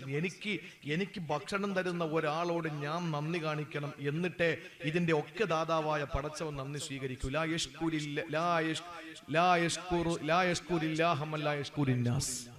ജനങ്ങളോട് നന്ദിയില്ലാത്തവൻ അള്ളാഹിനോട് നന്ദി കാണിക്കില്ലെന്നാണ് ഹദീസ്. അതാണ്. അപ്പൊ നമുക്ക് നന്ദി ഉണ്ടാവണം. നമ്മൾ എല്ലാവരും ആഗ്രഹിച്ചിരിക്കുന്നത് മഴ പെയ്തിരുന്നെങ്കിൽ എന്നാണ്. മഴ പെയ്യാൻ നമ്മൾ എന്താ ചെയ്യേണ്ടത്? മലബാർ ഭാഗത്ത് ഒരാളൊരു ടാങ്കൊക്കെ ഫിറ്റ് ചെയ്ത് അയാളെ വീട്ടിൽ മാത്രം മഴ. നിങ്ങൾ കണ്ടു കാണും, വലിയ വാർത്തയായതാണ്. അയാളെ വീട്ടിൽ മാത്രം മഴ. അതിനുള്ള സംവിധാനം, കണ്ടുപിടുത്തങ്ങളൊക്കെ മനുഷ്യരങ്ങനെയാണല്ലോ, വെറുതെ ഇരുന്ന് കണ്ടുപിടിക്കുകയാണ്. ഓരോ കണ്ടുപിടുത്തങ്ങള് അവർക്ക് വലിയ വലിയ എഞ്ചിനീയർമാരാകാനുള്ള കഴിവുള്ള ആളുകളൊക്കെ നമ്മുടെ കൂട്ടത്തിലെ ചെറിയ മക്കൾക്കുണ്ട്. വലിയ കണ്ടുപിടുത്തമാണ്. അദ്ദേഹത്തിന്റെ വീട്ടിൽ 24 മണിക്കൂറും തണുപ്പാണ്, മഴയാണ്. കെട്ടിടത്തിന്റെ മുകളിൽ ഒരു പ്രത്യേക സംവിധാനത്തിൽ ടാങ്ക് ഒക്കെ ഫിറ്റ് ചെയ്തു. വളരെ കുറഞ്ഞ പൈസക്ക് എപ്പോഴും മഴ പെയ്തുകൊണ്ടിരിക്കും. താഴെ വീടുന്ന വെള്ളം അതിനെ കൊണ്ടുപോയി ഫിൽട്ടർ ചെയ്ത് വീണ്ടും ഇങ്ങനെ വീട്, എപ്പോഴും മഴ. ആ വീട്ടിൽ മാത്രം മഴ. അത് വളരെ കൗതുകത്തോടെ കാണുന്നു. ചോദിക്കട്ടെ, ഈ മഴ പെയ്യിപ്പിക്കാൻ വെള്ളം എവിടെ നിന്ന് കിട്ടി? എവിടെ നിന്ന് കിട്ടി? ഇവിടെയല്ലേ നമ്മൾ ചിന്തിക്കേണ്ടത്? നമുക്ക് വേണ്ടത് മഴയാണ്. ആ മഴ വേണമെങ്കിൽ നമ്മൾ കൃത്രിമ മഴ സംഘടിപ്പിച്ചത് കൊണ്ടോ, അല്ലെങ്കിൽ മഴ പെയ്യാൻ വേണ്ടിയിട്ട് വേറെ എന്തൊക്കെ നമ്മൾ ചെയ്തത് കൊണ്ടോ. പണ്ട് ആരോ പറഞ്ഞിട്ടുണ്ട്, മരത്തില് കാച്ചില്ലെങ്കിൽ ചൂല് കെട്ടിയിട്ടാൽ മതി. പെണ്ണുങ്ങളാണ് ഇതിന്റെയൊക്കെ നിർമ്മാതാക്കള്. പെണ്ണുങ്ങളാണ് പറയുന്നത്, ഏതെങ്കിലും മരത്തിൽ വന്നില്ലെങ്കിൽ, ഇപ്പൊ ഒരു എന്തെങ്കിലും ഒരു സാധനം നട്ടു, റംബൂട്ടാൻ അല്ലെങ്കിൽ ഏതെങ്കിലും നമുക്ക് ഇഷ്ടപ്പെട്ട ഒരു തൈ വെച്ചു, അത് ഒരു കാരണവശാലും കായ് ഫലം തരുന്നില്ലെങ്കിൽ ചില പെണ്ണുങ്ങൾ പറയും അതിനെ കുറ്റിച്ചൂല് കെട്ടിയിട്ട് കൊടുത്താൽ മതി, അത് കായ് തരുമെന്നാണ്. കാരണം എന്താ? അവർ പറയുന്ന ന്യായം എന്താണെന്നറിയോ? ഇത് നാണം കെട്ട് പണ്ടാരടങ്ങുമെന്നാണ്. ഈ പറയുന്ന സാധനം നാണം കെട്ടിട്ട് നമുക്ക് ഫലം തരും. ഇത് ആരുടെ തൈ പറയുന്നേ? ഇത് എന്തായി കേൾക്കുന്നേ? നിങ്ങൾ കണ്ടിട്ടില്ലേ ഈ ഉജാല കലക്കിയ മിനറൽ വാട്ടറിൽ ഉജാല കലക്കി വെച്ചാൽ പട്ടി കയറൂല? എത്ര ആളുകൾ ഫോട്ടോ ഇട്ടിരിക്കുന്നു, 4 സൈഡിലും ഉജാല കുപ്പി വെച്ചിരിക്കുന്നു, അതിനിടയിൽ പട്ടി സുഖമായിട്ട് കിടന്നുറങ്ങുക. പട്ടിയെ ഉറക്കി കിടത്തിയിട്ട് ഉജാല കൊണ്ട് വെച്ചതല്ലല്ലോ. ഇതൊക്കെ ആരെങ്കിലും ഒക്കെ പറയുന്നതാണ്. പൈസ വന്ന് കയറാൻ മണി പ്ലാന്റ് വെച്ചാൽ മതി. അടുക്കളയിൽ കാട്, ബാത്റൂമിൽ കാട്, കൊമ്പേറ് കയറുന്നതല്ലാതെ ഒരു വീട്ടിലും പൈസ കയറിയില്ല ഇതുവരെ. ഇതൊക്കെ ആരായി പഠിപ്പിക്കുന്നേ? എന്നാൽ നിങ്ങൾക്ക് എത്രയോ സമ്പത്ത് വീട്ടിൽ വന്ന് കയറാൻ മാർഗം ഇസ്ലാം പഠിപ്പിച്ചു. ചെയ്യില്ല, അതാരും ചെയ്യില്ല. ഒരു മരത്തിൽ കായ വന്നില്ലെങ്കിൽ അത് വരാനുള്ള പണി വിശുദ്ധ ഹദീസിലും അതുപോലെ തന്നെ നബിതങ്ങളുടെ ചര്യയിലും പഠിപ്പിച്ചിട്ടുണ്ട്. മഴ പെയ്യാൻ വിശുദ്ധ ഖുർആൻ ഒരു വഴി പറഞ്ഞു. എന്താ ചെയ്യേണ്ടത്? വിശുദ്ധ ഖുർആൻ പറഞ്ഞ പണി എന്താണെന്നറിയോ? മഴ പെയ്യണോ? എഴുതി വെച്ചോ. ഖുർആനിന്റെ അധ്യാപനമാണ്. മഴ പെയ്യാൻ നമ്മൾ ചെയ്യേണ്ട ഏറ്റവും പ്രധാനപ്പെട്ട കാര്യം, ആഗ്രഹിക്കുന്നവരല്ല, ഒരു സമൂഹത്തിന്റെ നന്മയാണ്. എല്ലാവരും തീരുമാനം എടുത്തോളി. 100 എണ്ണം നമ്മുടെ ഈ ഓരോ ദിവസവും നമ്മൾ മുടങ്ങാതെ ചൊല്ലുമെന്ന് ഒരു ദിക്റാണ്, ഒരൊറ്റ ദിക്ർ. ഒരു 100 എണ്ണം ചൊല്ലിയേക്ക് നമുക്കും നാടിനും ഗുണകരമാണ്. എന്താ ചെയ്യേണ്ടതെന്നറിയോ? ഹസനുൽ ബസരി റളിയല്ലാഹു തആല അൻഹുവിന്റെ നിറഞ്ഞിരിക്കുന്ന സദസ്, ആ സദസ്സിൽ അതാ എന്റെ പ്രിയപ്പെട്ടവരെ ഒരാൾ എഴുന്നേറ്റ് ചോദിക്കുന്നു, തങ്ങളെ എനിക്ക് കല്യാണം കഴിഞ്ഞു വർഷങ്ങളായി മക്കളില്ല. ഒരാൾ എഴുന്നേറ്റു ഉടനെ പറഞ്ഞു, അദ്ദേഹം പറയാൻ എന്റെ നാട്ടിലും മഴയില്ല. ഒരാൾ വീണ്ടും എഴുന്നേറ്റ് അയാൾ പറഞ്ഞു, എനിക്ക് ആകെ ദാരിദ്ര്യമാണ്, പൈസയില്ല. ഒരാൾ എഴുന്നേറ്റ് പറഞ്ഞു, എനിക്ക് കൃഷി ഇറക്കിയിട്ടതിൽ ഫലമൊന്നുമില്ല. എന്താ ഞാൻ ചെയ്യേണ്ടത്, എന്താ ഞാൻ ചെയ്യേണ്ടത്? ആ സമയത്ത് ഹസനുൽ ബസ്രി തങ്ങൾ 4 പേരുടെ മുഖത്ത് നോക്കിയിട്ട് പറഞ്ഞു, ഇസ്തിഗ്ഫാർ ചൊല്ലിക്കോ, അസ്തഗ്ഫിറുല്ലാഹൽ അലീം.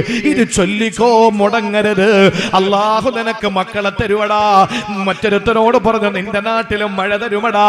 ഒരാളോട് പറഞ്ഞു, നിനക്ക് മണി പ്ലാന്റ് വെക്കേണ്ട പൈസ ഇട്ടുവടാ. വേറൊരാളോട് പറഞ്ഞു, കുറ്റിച്ചൂല് മരത്തിൽ കെട്ടണ്ട, നിനക്ക് നല്ല ഫലം കിട്ടുമെടാ എന്ന് പറഞ്ഞു. ആ സമയത്ത് 5-മതൊരാൾ എഴുന്നേറ്റ് ചോദിച്ചു. 4 പേരും ചോദിച്ച 4 വ്യത്യസ്ത ചോദ്യങ്ങളല്ലേ? അതിന് 4 പേർക്കും വ്യത്യസ്ത മറുപടിയല്ലേ കൊടുക്കേണ്ടത്? എല്ലാവർക്കും കൊടുത്ത മറുപടി ഒന്നാണല്ലോ. ഹസൻ ബസ്രി തങ്ങളെ, നിങ്ങൾക്ക് തെറ്റിപ്പോയോ? ആ സമയത്ത് ഹസനുൽ ബസ്രി റളിയല്ലാഹു അൻഹു പറഞ്ഞു, എന്റെ സഹോദരങ്ങളെ, എന്റെ ശിഷ്യന്മാരെ, ഞാനല്ല നിങ്ങൾക്ക് മറുപടി തന്നത്, അല്ലാഹു റബ്ബുൽ ഇസ്സത്ത് പറഞ്ഞ മറുപടിയാണ്. അല്ലാഹു സൂറത്തു നൂഹിൽ പറഞ്ഞത് എന്താ? ഫഖുൽതു അസ്തഗ്ഫിറൂ റബ്ബക്കും ഇന്നഹു കാന ഗഫാറാ യുർസിലിസ് സമാഅ അലൈക്കും മിദ്റാറാ വയുംദിദുക്കും ബിഅംവാലിൻ വബനീൻ വയജഅൽ ലക്കും ജന്നാത്തിൻ വയജഅൽ ലക്കും അൻഹാറാ. നിങ്ങൾ ഇസ്തിഗ്ഫാർ ചൊല്ലിക്കോ, അല്ലാഹു പാപം പുറത്തു തരുന്നതാണ്. അതാണ് മർമ്മപ്രധാനമായ ഇസ്തിഗ്ഫാർ കൊണ്ടുള്ള നേട്ടം. നിങ്ങളുടെ എല്ലാ പാപങ്ങളും അല്ലാഹു പുറത്തു തരുന്നതാണ്. അതിന് പുറമെ നിങ്ങൾക്ക് അല്ലാഹു തരുന്നത്, ഇസ്തിഗ്ഫാറിലൂടെ തരുന്നത് എന്താണെന്നറിയോ? യുർസിലിസ് സമാഅ അലൈക്കും മിദ്റാറാ. സമൃദ്ധമായി ആകാശത്തിൽ നിന്ന് നിങ്ങൾക്ക് അല്ലാഹു മഴ തരുന്നതാ. എന്നിട്ടോ വയുംദിദുക്കും മണി പ്ലാന്റ് വെക്കണ്ട, ഇസ്തിഗ്ഫാർ ചൊല്ലിക്കോ. എന്റെ പ്രിയപ്പെട്ടവരെ, നിങ്ങൾക്കുള്ള സമ്പത്ത് തരുന്നതാണ്. ധാരാളം മക്കളെ നിങ്ങൾക്കുള്ള തരുന്നതാ, ധാരാളം മക്കളെ തരുന്നതാണ്. ആരോ പറഞ്ഞു, മക്കളില്ലേ? തമിഴ്നാട്ടിലെ കായൽ പട്ടണത്തോട്ട് പോകുന്നൊരു പാറയുണ്ട്. ആ പാറയിൽ കൊണ്ടുവന്നിട്ട് ഉരുളിക മെഴുത്തിയാ മതി, മക്കളെ കിട്ടും പോലും. വേങ്ങോടുള്ള നിനക്ക്, പാലോടുള്ള നിനക്ക് കുഞ്ഞുണ്ടാകാൻ തമിഴ്നാട്ടിൽ ചെന്നിട്ട് നീ ഉരുളി കമത്തിയാൽ എങ്ങനാണോ മക്കൾ ഉണ്ടാവുന്നത്? ഖുർആനിലില്ലേ സുന്നി? ഖുർആനിലില്ലേ സുന്നി? നോക്ക്, ഇവിടെ ഉണ്ടല്ലോ അല്ലാഹു പറഞ്ഞത്, നിനക്ക് മക്കളെ വേണോ, എന്നാൽ ഇസ്തിഗ്ഫാർ ചൊല്ലിക്കോ. ചില ആളുകൾ പറഞ്ഞു, അത് വേണ്ട. അവിടെ നിപ്പുറത്ത് ആറ്റാങ്കര പോകുന്ന വഴിയിലൊരു മരമുണ്ട്, പാലമരമാണ്. ആ പാലമരത്തിന്റെ ശിഖരത്തിൽ കൊണ്ടുവന്ന് തൊട്ടിൽ കെട്ടിയിട്ട് കരിവള വാങ്ങിയിട്ടോ കുഞ്ഞുണ്ടാവും. അപ്പോഴും വീട്ടിനകത്തിരിക്കുന്ന ഖുർആൻ പൊടിയടിച്ചിരിക്കട്ടെ. ഭർത്താവ് മരിച്ചില്ലല്ലോ ഉസ്താദേ ഖുർആൻ എടുക്കാൻ. വാപ്പ മരിച്ചാലല്ലേ ഖുർആൻ എടുക്കേണ്ടി? അല്ല, നിനക്ക് കുഞ്ഞുങ്ങൾ വേണോ? കരിവള വാങ്ങലല്ല, നീ ഖുർആൻ എടുത്തിട്ട് നീ നോക്ക് സൂറത്തു നൂഹില്, യുംദിദുക്കും ബിഅംവാലിൻ വബനീൻ. നിനക്ക് സമ്പത്ത് കിട്ടും, നിനക്ക് സന്താനങ്ങളെ കിട്ടും. കിട്ടുമെന്നല്ല, യുംദിദുക്കും. മദ്ദ, മദ്ദ എന്ന് പറഞ്ഞ നീളത്തിൽ, നീളത്തിൽ എന്ന് പറഞ്ഞ എന്താ? വീട്ടുമുറ്റത്ത് കളിക്കുന്ന മക്കളുണ്ട്, അല്ലാഹു തആല നിനക്ക് ഭാഗ്യം തരും. വീട്ടുമുറ്റത്ത് നിനക്ക് നീണ്ട് നിവർന്ന് നിൽക്കുന്ന മക്കളെ അല്ലാഹു തരും. പൈസ അല്ലാഹു ഇഷ്ടം പോലെ നിനക്ക് തരും. നീ ഇസ്തിഗ്ഫാർ ചൊല്ല്.